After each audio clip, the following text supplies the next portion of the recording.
Hi, I'm Shar, back with Birth by Mya-Moe, continuation of step 4.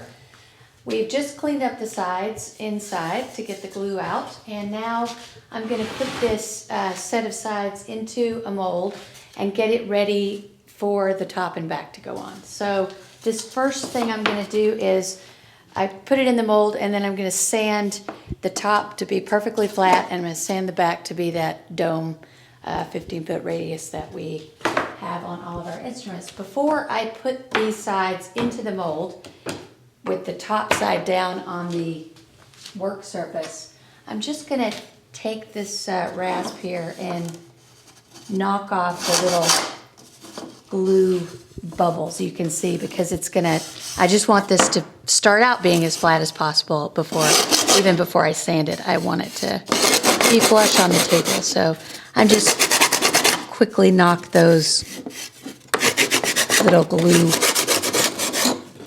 bubbles off.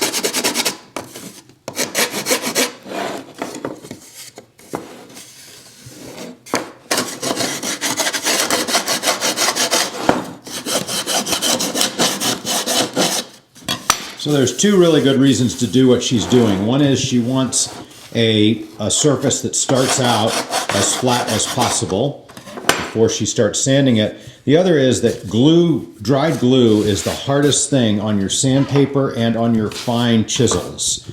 It just dulls tools almost instantly, and it ruins sandpaper very quickly, even though it's dried. So you want to really get that off with another means. All right, so I'm putting this top side or the front of the instrument down on the table, because that's the flat side.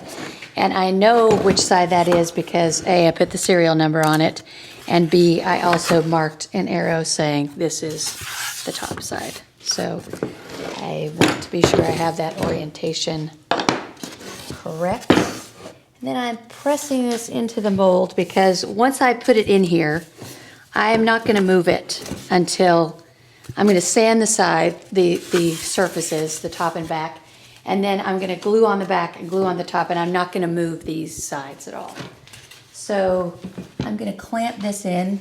I start with this waist clamp, spreader really.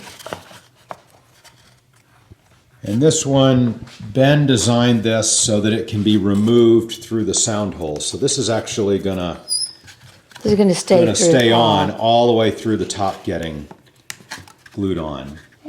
And I take a look too, and I'm pressing this down onto the table.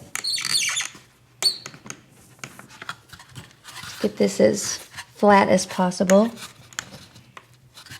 At this point, we're really setting the body geometry, and so she's being very careful that the sides are square in the mold. Here she's checking. I'm checking that the end block is square. The neck block, sorry. Neck block, right.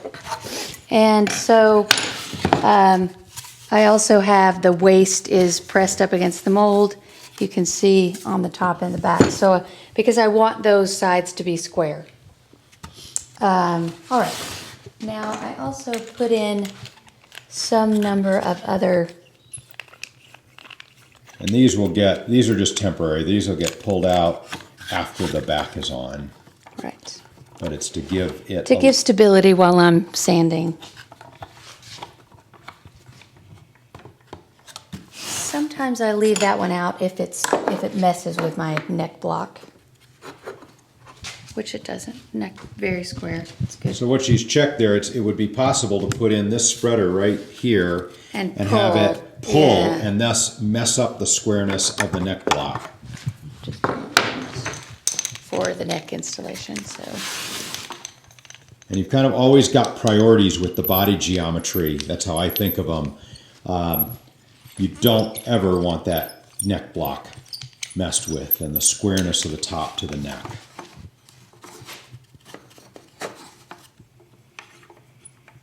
And all these spreader clamps are homemade with parts from the hardware store.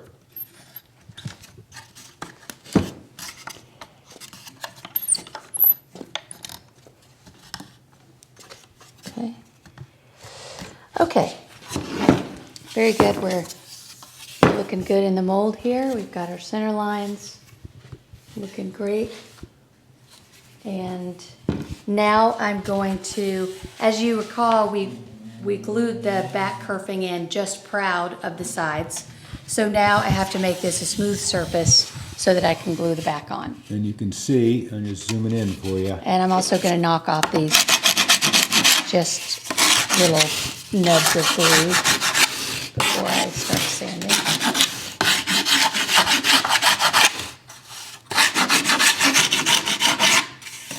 Okay. Then I'm going to chalk that surface so that when I get it all sanded, I can see that.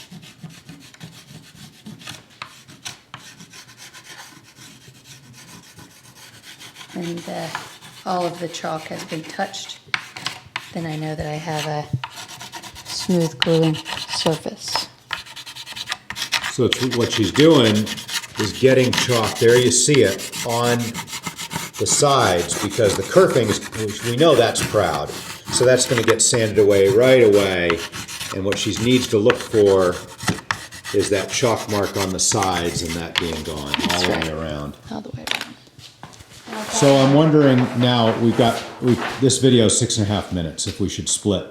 We now probably and should, then. because this is going to take a little while. All right. These two. So, all right, we'll be back in a sec.